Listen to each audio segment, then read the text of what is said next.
睇下咁樣嘅環境，你中唔中意？超大型嘅湖景住宅啊，總價咧由180萬降到今時今日咧只需要80萬，咁啊5萬蚊首期，只需要攞5萬蚊出嚟咧就可以喺咁靚環境嘅地方咧退休以及係度假啦。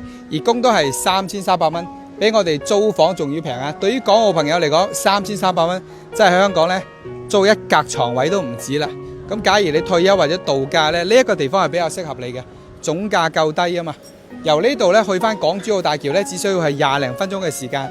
樓盤亦都有港澳直通車，每日8班，隨時往返，直達荃灣以及係香港太子啊，交通方面係好方便嘅。咁大型嘅屋苑呢，就一定有社區醫院、會所、健身房以及係泳池嘅啦。所以咧，每到禮拜6日咧，好多港澳朋友咧喺度跑下步、健身，同埋咧咁靚嘅環境可以釣下魚。而家賣緊嘅係全新嘅第4代住宅。89平方可以做到3房2個洗手間，超100%嘅超高得房率，仲有睇湖景、睇花園嘅景觀，生活咧都幾舒適嘅。有興趣咧，評論區打晒3個6諮詢下。